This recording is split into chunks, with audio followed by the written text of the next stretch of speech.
Bonjour tout le monde, allez on va poursuivre un petit peu les classements qu'on avait commencé en début de saison, hein. Donc on avait parlé des classements Scratch, c'était des trucs qui étaient un petit peu à la mode dans les années 90, hein. C'était dans les magazines de basket. En gros c'était les classements par poste en NBA. Un petit classement, bon on va essayer d'être le plus subjectif possible, hein, parce que c'est toujours un petit peu le risque avec les classements, c'est de tomber dans la subjectivité. Donc on va essayer d'être le plus objectif possible, hein, bien sûr. On en est au poste 4, hein. Le poste 4, c'est le poste power forward, le poste d'ailier fort, le poste assez particulier dans le sens où on a des 7 meilleurs joueurs NBA sur ce poste-là, on a quelques jeunes promesses, et puis après, c'est un petit peu le désert, hein. On a, on a quand même un gros drop de performance un petit peu sur ce poste-là. Voilà. Donc on va commencer, hein, bien sûr. Le meilleur joueur NBA joue sur ce poste-là. Le meilleur joueur actuel, hein, qui est Giannis Antetokounmpo, hein. Le joueur excellent de Milwaukee. Euh, MVP l'année dernière, un meilleur joueur de la saison dernière. Il a encore passé un cap cette saison. Euh, on lui reprochait un petit peu un manque de shooting. On voit qu'il a travaillé son shoot à 3 points, hein. Maintenant, il est capable de punir sur certains matchs les défenses qui drop un petit peu, qui reculent pour le laisser shooter à 3 points, hein. Il est capable de les punir. En défense, on l'a vu encore au All-Star Game, hein. C'est un joueur qui est omniprésent en défense. Il a un petit peu un rôle de libéraux en défense, hein. Contrairement à beaucoup de poste 4, hein, qui aime bien jouer le défi physique, suivre un petit peu l'adversaire. Lui, il va patrouiller un petit peu dans la défense. Il va aider à droite à gauche, hein. Donc lui-même dit c'est sa mission un petit peu du côté de Milwaukee, hein. Il joue safety net, hein, un filet de sauvetage, il joue le libéraux. En gros, il sort pas toujours. D'ailleurs, c'est un petit peu ce qui peut permettre à des postes 4 adverses de balancer des 3 points contre cette défense de Milwaukee, hein, qui est l'équipe qui prend le plus de 3 points NBA. Bon, il n'y a pas que ça, hein, c'est aussi parce que Milwaukee prend généralement l'avance assez rapidement. Donc l'autre équipe, au bout d'un moment, quand on est à moins 10, on va pas revenir avec des coups de 2 points. Donc les équipes, elles forcent un petit peu le 3 points pour revenir, hein. Il y avait un très bon podcast de Bill Simmons, hein, le roi des podcasts américains, là-dessus, très récemment. Voilà. Giannis, c'est quoi? C'est un des meilleurs scoreurs de la ligue, un des meilleurs rebondeurs, c'est un des 5 meilleurs défenseurs NBA. C'est un très bon passeur, hein, qui progresse de plus en plus dans sa lecture du jeu. Il a un dribble. Il a un dribble très intéressant par rapport à son gabarit, hein. C'est très difficile pour un gars qui dépasse 2m11 de ne pas perdre plus de balles que ce qu'il fait, hein, en sachant qu'il a un usage rate énorme, hein, un temps de possession de balles qui est très très élevé. Vraiment, c'est vraiment un top player. Que ce Giannis, il tourne à presque 18 points par match uniquement mis dans la raquette, hein, sur ses entrées en drive, hein. On sait que sa grande force, hein, c'est choper un rebond, d'accélérer, et à partir du moment où il arrive lancé au milieu de terrain, c'est terminé. Si l'équipe n'a pas réussi à se mettre en place défensivement pour un petit peu faire un entonnoir ou proposer une zone sur son entrée de pénétration, c'est terminé, hein. Il a son fameux Eurostep, hein, quand il se décale en rentrant en pénétration. Il se décale et bim, ça finit sur un dunk main droite ou main gauche. Il est tout simplement inarrêtable. Après, il y a des façons de le gêner. On a pu le voir, hein, en début de saison. On a pu le voir lors des derniers playoffs contre Toronto. C'est de faire un entonnoir sur lui, hein, et de le laisser forcer un petit peu, se casser le nez dans des grosses défenses serrées près du cercle. Et là, de toute façon, c'est un joueur intelligent, donc il va ressortir sur ses shooters et prier pour que les shooters ne marquent pas, hein. Voilà, donc Giannis, joueur inarrêtable, vraiment le meilleur joueur actuel à NBA. Qui joue des deux côtés du terrain, hein. Donc on a Kawhi Leonard qui est pas loin de lui contester ce titre-là, mais Leonard, c'est un joueur, c'est une Ferrari, hein. Il peut pas jouer tous les matchs. Il faut faire attention, c'est pas évident avec lui, hein. Alors que Giannis, il est là tout le temps, hein. Le load management, hein, le fait de souffler, ce que font un petit peu de plus en plus les équipes, hein, essayer de faire reposer les stars. Lui se gère tout simplement parce qu'il met des cartons aux équipes sur les 3 premiers cartons, puis après ça lui permet de ne pas jouer les 4e cartons. Voilà. Donc Giannis, number one au poste 4, hein, ça c'est évident. Ensuite, on a Anthony Davis, hein, l'ailier fort pivot des Lakers, hein, même si cette saison il est beaucoup plus d'ailier fort, même si je pense qu'en playoff il va être un petit peu forcé de basculer sur ce poste 5 qu'il aime pas trop. Tout simplement aussi pour laisser plus d'arc à l'arc du coach, hein, qui a besoin d'un joueur comme Kyle Kuzma, qui peut apporter ce que n'apporteront pas du Javel McGee ou du Dwight Howard. Anthony Davis, c'est un des meilleurs défenseurs NBA. C'est un très très bon shooter pour un intérieur, hein. Il est capable de shooter à 3 points, il est très bon au lancer franc, vraiment. Il sait se retrouver sur la ligne des lancers francs, donc ça c'est des points bonus pour lui. C'est un joueur qui est très polyvalent en attaque, hein. Il est capable de rentrer en drive, il est capable de shooter, il est capable de jouer poste bas, des fade away, pas de problème. C'est un très très bon joueur offensif et surtout c'est un joueur qui match très très bien avec LeBron James, hein. C'est le partenaire idéal pour LeBron James, hein. Je vois pas un joueur qui irait mieux, même Giannis n'irait pas aussi bien avec James qu'Anthony Davis, hein. Anthony Davis qui n'a pas forcément besoin d'un usage rate, un temps de possession aussi haut que Giannis pour briller. Anthony Davis il a besoin de la balle pas loin du cercle, puis après il va se débrouiller. En plus il est très mobile, hein. James qui aime bien jouer rapide, les grandes passes de James pour Anthony Davis qui a pris un petit peu de vitesse la défense adverse, on en voit régulièrement. Bon bah voilà, c'est le match parfait pour LeBron James. Il est probablement dans les 7 meilleurs joueurs NBA, hein, donc voilà, les deux là sont vraiment au-dessus de tout le monde. Ensuite, on a la révélation de la saison dernière, hein, qui était Pascal Siakam, qui a fait une très très belle progression l'an dernier et qui a encore passé un cap cette saison dans cette très belle équipe de Toronto, hein. Pascal Siakam, hein, qui est vraiment devenu un vrai boss intérieur du futur. Il est capable de tout faire, vraiment de tout faire. Il est capable de marquer en post-up. En fait, c'est un joueur qui punit les match-up, vraiment. L'avantage de Toronto, hein, c'est une équipe qui bouge beaucoup, la balle circule. Dès qu'il y aura un switch défensif sur Siakam, hein, si c'est un grand un peu lent, bah, il va rentrer en drive. Ou si c'est un grand qui l'attend un petit peu en drive, il va shooter à 3 points. Si c'est un petit, il va rentrer en puissance, ou alors il va tout simplement le post-up, hein, l'amener avec lui près du cercle. Il a un très très bon move, il commence à entrer, il part d'un côté, il fait un espèce de reverse, il se retourne et puis il est capable de finir des deux mains. Voilà, c'est vraiment un match-up cauchemar en défense, hein, que ce Pascal Siakam, hein, quand il a le petit problème avec lui, c'est qu'il est quand même assez maladroit par rapport à du Anthony Davis ou du Giannis, hein, qui sont des joueurs qui scorent avec un bon pourcentage. Pascal Siakam, c'est pas le cas, hein. C'est un joueur qui peut prendre feu et mettre des sacrés gros cartons quand il a l'adresse à 3 points, parce qu'après il est inarrêtable, hein, 3 points plus le drive, bah on l'arrête pas, hein. C'est comme quand Giannis commence à mettre 2-3 points début de match, ça sent mauvais. Bah, Siakam c'est un petit peu ça, hein. Sauf que Siakam il n'a pas la même force d'impact en pénétration que Giannis, hein, même si c'est du top niveau. Donc voilà, ces 3 joueurs là sont les 3 seuls joueurs de ce poste qui sont capables un petit peu aussi cette saison d'être dans une All-NBA team, hein. Donc Giannis probablement MVP encore une fois, ou dans tous les cas All-NBA First Team.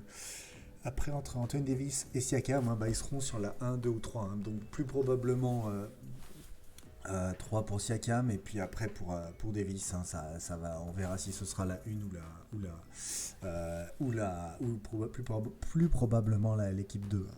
Voilà, donc Siakam, superbe bon joueur, il a encore une très grosse marge de progression, hein, dès qu'il va commencer un petit peu à régler un petit peu son adresse, et bah, ce sera un joueur splendide, un très très bon attaquant. Ensuite, Kristaps Porzingis. Alors, parfois quand il joue avec Luka Doncic, on sait qu'il est effacé. On l'a vu quand Doncic s'est blessé, c'est un joueur qui mettait des 30 points, des 10 rebonds, des 15 rebonds.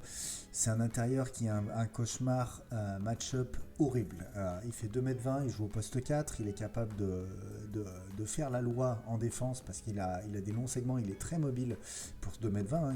Il y a rarement eu des joueurs aussi mobiles avec son gabarit. Il est vraiment très très bon contreur. Il est très bon shooter, attention, on ne peut pas le laisser à 3 points. Le pick and pop avec Doncic, il est violent. Donc là, lui revenait de blessure cette saison, hein, donc ça lui a pris un petit peu de temps. Il avait ses premiers mois de rodage. Il était déjà très intéressant, il était dominant en défense, ça c'est sûr.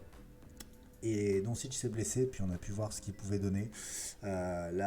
Doncic est revenu avec lui, ça a tout de suite bien marché. À voir si ça va continuer pour cette fin de saison. Donc c'est le but de cette équipe de Dallas de développer cet axe-là. C'est sur eux qu'ils ont investi vraiment clairement leur avenir. Porzingis, ça peut finir tout en haut, vraiment. Bon, il va pas atteindre le niveau d'un Giannis, un MVP, mais il peut atteindre à terme le niveau pas loin d'un Anthony Davis, dès que lui aussi a des problèmes comme Siakam avec son adresse. C'est un joueur qui reste encore un peu irrégulier, il lui manque encore trop souvent il est trop dépendant de son shoot extérieur. Il est capable de jouer en cut, il faut qu'il travaille avec le temps. Même si son coach n'aime pas le post-up, de le faire jouer, de lui faire demander la balle post-bas, il faut qu'il y passe quand même. C'est du gâchis de pas utiliser 2,20 m mobile dans une raquette, vraiment. Donc dans tous les cas, ces deux joueurs apprennent encore à évoluer ensemble. Porzingis, rien que pour son aspect défensif déjà, avec lui, Dallas, c'est pas la même équipe. Quelqu'un qui rentre en drive, il est pas serein quand il y a Porzingis dans le coin. On peut s'en rappeler, je crois que c'était l'année dernière, non, il y a 2 ans, quand Ingram commençait un petit peu à donner des signes de vie, avant que Porzingis se blesse, à chaque drive, il était en panique totale quand il voyait Porzingis dans la raquette, parce que Porzingis c'est vraiment un géant. Dolchin de Street Fighter avec des bras immenses et surtout très intelligent en défense. Voilà. Ensuite, poste 5, c'est une surprise, c'est très tôt, c'est peut-être trop tôt, mais bon, les faits sont là. Zion Williamson, c'est quoi? C'est quand même un joueur qui est annoncé comme digne descendant justement d'un LeBron James, au niveau d'un Ben Simmons, donc ce genre de joueurs-là, qui doivent changer la ligue, les joueurs qui doivent être héritiers de LeBron James quand LeBron James arrêtera sa carrière. Donc voilà, on a Zion, on l'attendait vraiment énorme dans le jeu, donc il est assez énorme physiquement. Malgré ça, malgré bien 5 à 10 kilos de trop, il est dominant, il a une corpulence qu'il sait utiliser. On le voit l'autre fois, on l'a vu rentrer dans une raquette d'Oklahoma avec un important très bon défenseur qui est Steven Adams, très rugueux. Il lui rentre dedans, Adams il bouge, il recule de 4 mètres, boum, il finit son lay-up. Tout comme Giannis, c'est un joueur qui score énormément dans la raquette. Il est à quasiment 16-17 points par match uniquement mis dans la raquette, sans compter, il va prendre 1 ou 2-3 points de temps en temps, il va scorer aussi beaucoup sur lancer franc parce qu'il y aura énormément de fautes sur lui vu son jeu. Voilà, très gros potentiel, et surtout depuis qu'il est arrivé, il a joué 10 matchs, ils en ont gagné 5 dans la conférence Ouest. C'est ses 10 premiers matchs NBA, il a déjà gagné 5 matchs sur 10. Ok, il a une très belle équipe, sur le papier elle était déjà belle, elle a eu du mal en début de saison parce qu'il est trop blessé, là ça commence à bien tourner, avec notamment une paire ou même un trio, Ball, Ingram et Jrue Holiday, qui est vraiment très solide, avec des très bons vétérans que sont Favors plus DJ Redick, tout ça mis au diapason d'un bon collectif, et on a vraiment Zion qui brille dans ce collectif-là. On sent qu'il est capable, sans forcément que l'équipe joue pour lui, on sent qu'il est capable de dominer en attaque. On a vu le match où il met 30 points. Il fait deux premiers matchs à 30 points sur ses 10 premières rencontres, sur ces 10 matchs, ce match-là à 30 points. Quand on le voit jouer, on n'a pas l'impression qu'il domine le match. Simplement, comme on dit, son deuxième jump, il est monstrueux, il va trop vite. Donc même s'il y a un shoot qui est pris à la va-vite, ou lui il rate un shoot, bim, il remonte tout de suite et il le finit. Rebondeur offensif monstrueux, il n'y a pas beaucoup de rebondeurs offensifs aussi performants que lui, très agressif vraiment, et le pire c'est que c'est que le début, donc là il va pouvoir que monter. Potentiel vraiment assez impressionnant pour Zion. Il a un très bon sens de la passe, quelqu'un qui est seul il va le trouver. Le fait d'être gaucher l'aide aussi, dans ses entrées en drive, dans sa protection de balle. vraiment un futur très très grand que ce Williamson. On croise vraiment les doigts. Un gabarit comme ça dure pas en NBA, hein. Ça, c'est pas nouveau. Tout le monde le sait, tout le monde croise les doigts ou tout le monde s'aveugle un petit peu en espérant que ça va durer, mais ça ne durera pas en NBA s'il perd pas rapidement au moins une quinzaine de kilos. C'est vraiment trop trop lourd. Au bout d'un moment, les genoux ils vont exploser, hein. C'est un joueur qui a été blessé en lycée, c'est quelqu'un qui a été blessé en université, c'est quelqu'un qui a été blessé en pré-saison. Voilà. Il ne fait pas d'année sans se blesser. Cette saison, il a déjà subi son quota blessure. On croise les doigts pour que ça dure, pour qu'il permette à Nouvelle-Orléans de faire un rush playoff. Ce serait magnifique. Mais bon, grosse inquiétude sur son point de vue-là, hein. Il a un corps qui n'est pas adapté au basket. Il a un corps qui lui permet de dominer au basket, mais avec son style de jeu, hein, le corps va trop ramasser, hein. Pour un gamin de 19 ans, faire déjà plus de 130-140 kilos, c'est pas normal quand on fait à peine 2 mètres. Voilà. Ensuite, très bonne saison, hein, du fils d'une légende, Domantas Sabonis. Il a été All-Star cette saison, c'est pas pour rien. C'est un joueur brillant, vraiment. Très intelligent. On voit un des rares joueurs intérieurs capables de faire des triples-doubles, hein, tout simplement parce qu'il a le coup d'œil. Il va pas forcer, il est généralement très adroit. Il est très polyvalent, il sait tout faire, sauf défendre. En défense, il essaye, mais déjà... À l'avenir, dans l'idéal, il devrait jouer poste 5. C'est pas un poste 4. Il n'est pas capable de défendre sur des joueurs trop mobiles. C'est pas son fort de devoir sortir sur des bombardeurs à 3 points, des bombardiers.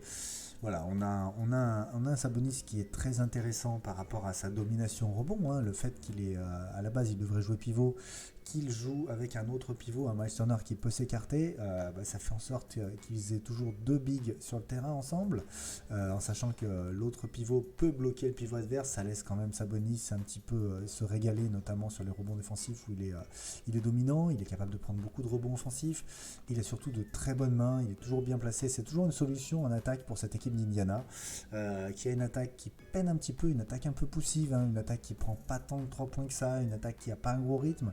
Mais Sabonis, c'est une valeur sûre, hein, vraiment. Il atteindra jamais le haut du panier de ce poste 4. Par contre, il sera là sur tout son reste de carrière, hein. On risque de voir Sabonis un petit peu être reconnu comme un très bon joueur, hein.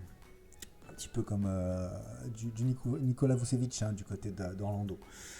Ensuite, poste 6, hein, on a un vétéran qui a eu beaucoup de mal en tout début de saison, puis il a relevé la tête et son équipe elle a clairement relevé la tête au point de taper quelques bonnes surprises de temps en temps. C'est LaMarcus Aldridge, bien sûr. 34-35 ans, ça commence à être difficile pour lui, hein, mais il nous fait une saison qui commence à être intéressante, hein, depuis après un premier mois assez catastrophique, il a commencé clairement à changer sa zone de confort. Il a reculé un petit peu, il a commencé à bannir un petit peu les longs shoots à 2 points pour les transformer en shoot à 3 points. Ça a ouvert le jeu pour tout le monde, pour du DeJounte Murray, surtout du DeMar DeRozan. Depuis que LaMarcus Aldridge est bon et notamment dangereux à 3 points, et cette équipe elle a plus rien à voir. On a DeMar DeRozan qui fait sa meilleure saison en carrière, hein, qui est vraiment brillant en attaque. On a des matchs où on a DeJounte Murray qui est vraiment très perforant dans ses défenses, tout simplement parce qu'il y a de la place générée par LaMarcus Aldridge. En défense, il est plus capable de sortir sur les extérieurs. Par contre, il est grand, il a un grand gabarit, il se fait pas bouger, il a une très grande allonge, il sait utiliser ses bras. Il gêne près du cercle. Après, c'est clair qu'il peut plus courir. Un joueur comme Pascal Siakam ou Giannis, il va pas courir derrière, hein. Par contre, il va gêner les équipes adverses près du cercle.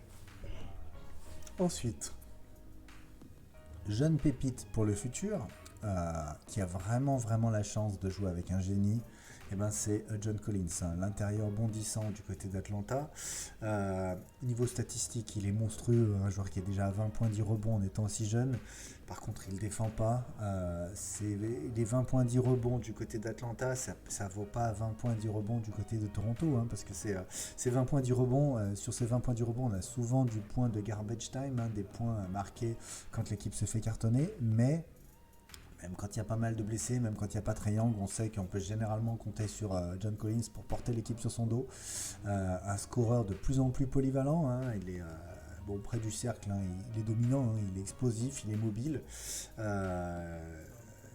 il est très très physique, hein, un intérieur qui a une très belle marge de progression, mais pas autant que le joueur qui le suit, qui est pour le moment un petit peu en deçà par rapport à un manque d'adresse régulière. Par contre, c'est peut-être lui qui a le plus gros potentiel, hein, voire pas autant que Zion, mais pas loin, juste après du Giannis et du Anthony Davis. Et ben on parle bien sûr de Jared Jackson Jr. Jared Jackson Jr., hein, ça va être mon choix numéro 9, monstrueux potentiel qu'a ce joueur. On ne sait pas où est-ce qu'il peut aller, hein. On a vraiment un joueur qui peut bombarder, qui a une facilité déconcertante pour shooter à 3 points. C'est un joueur qui est très grand pour son poste, hein. Il a une taille de bon pivot et il joue poste 4 avec une entente qui marche bien avec Valanciunas. En défense, il est volontaire, il est souvent là, un très très bon contreur, hein. Il ne serait pas surprenant de le voir mener la ligue au contre dans les prochaines années. Un des joueurs qui sera capable de mettre 2-3 points par match et 2 contre par match. Bon, pour le moment, il reste encore assez jeune, hein. On le voit physiquement, il est grand. On voit qu'il a le potentiel pour prendre pas mal de masse musculaire. Pour le moment, il ne l'a pas encore. Ça le gêne un petit peu au rebond. C'est un intérieur qui tourne à 4-5 rebonds. C'est vraiment trop peu pour un mec de 2 m qui est en plus athlétique, qui a des longs segments. Donc, normalement, il devrait au moins être à 8 rebonds, hein. De voir un intérieur comme ça avec aussi peu de rebonds, c'est pas normal, hein. Son comparse, Brandon Clark, qui joue beaucoup moins, qui est beaucoup plus agressif, lui prend déjà autant voire plus de rebonds régulièrement alors qu'il a clairement une tête de moins. Voilà, Jared Jackson Jr., c'est un très très gros potentiel, un joueur qui est capable de mettre une quarantaine de points contre Milwaukee, de mettre à mal une belle série de victoires de Milwaukee, si bien que Giannis au troisième quart-temps dit à son coach, il nous en a mis 40, laisse-moi, je rentre, je m'occupe de lui parce qu'il est trop dangereux. Voilà, Jared Jackson Jr., surtout joueur qui est très très très moderne, il va pas perdre son temps à prendre des shoots mi-distance, à forcer un petit peu. Il va marquer près du cercle ou il va shooter à 3 points. Il va pas se casser la tête, très efficace. Voilà pourquoi cette équipe de Memphis tourne aussi bien. Très très bon défenseur. Dès qu'il va un petit peu savoir mieux alterner les phases où il faut bombarder à 3 points pour faire sortir et ou dominer dessous, là ce sera vraiment un gros problème pour la ligue, hein, parce qu'il a un potentiel vraiment énorme. Et ensuite, on va finir par un petit peu une égalité avec 2 joueurs au profil totalement différents, avec 2 petits postes 4. On va partir, vu que Jonathan Isaac est blessé, pour moi c'était lui qui avait la position numéro 10, hein, qui était un défenseur monstrueux et polyvalent du côté d'Orlando. Vu que Draymond Green est un petit peu... donc Draymond Green, attention, hein, c'est un futur Hall of Famer, c'est un très très très grand joueur. Par contre, malheureusement, c'est le genre de role player qui se sublime et qui sublime le talent autour de lui. Donc plus le talent va être élevé, plus il va être bon, Draymond Green. Quand il joue avec des joueurs très très faibles, vu qu'on voit plus facilement ses défauts, c'est un joueur qui, comme l'appelle Charles Barkley, triple single. C'est un joueur qui fait souvent des matchs à moins de 10 points, 10 rebonds, 10 passes. Parce qu'il n'est pas bon shooter, il n'est pas scoreur poste bas, il est pas doué en attaque. Par contre, très bon passeur, très très bon défenseur, c'est pas un super bon rebondeur non plus, qui joue au poste 4 ou au poste 5, c'est pas sa force le rebond. Par contre, il est capable il connaît ses bases, hein, le box-out il va le faire, s'il faut bloquer un intérieur il va le faire. Mais s'il joue avec un intérieur rebondeur ou avec un joueur qui peut prendre des rebonds, comme par exemple Kevin Durant, hein, qui n'est pas un intérieur rebondeur mais qui est un grand qui peut prendre des rebonds, il sera sublimé par le fait que Green prend des rebonds. Mais bon, voilà, vu que cette saison c'est un petit peu une année de transition pour Golden State en attendant le retour des stars l'an prochain, et Green sort malheureusement de ce top 10 parce que ça reste malgré tout un role player, hein. C'est pas un joueur sur lequel on peut construire. Par contre, c'est un joueur, quand on construit, on a besoin de ce joueur-là absolument. Donc en poste 10, on va partir sur une égalité, hein, en position numéro 10 avec Aaron Gordon et Julius Randle.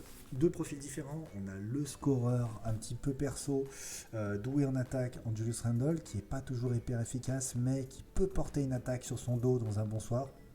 Et de l'autre côté, on a un joueur qui est catastrophique en attaque, qui a des gros problèmes, pour pour gagner une certaine régularité, tout simplement parce que c'est pas son poste sur lequel il a été utilisé depuis 2 saisons. On le force à jouer poste 3 alors que c'est clairement un poste 4. On le voit depuis que Jonathan Isaac est blessé, et juste avant ce All-Star Game, il a été très bon, excellent. Des matchs à plus d'une vingtaine de points, entre 10 et 15 rebonds, des matchs à près de 10 passes, une très grosse défense. Il est capable de défendre sur à peu près tous les postes sauf le poste 5.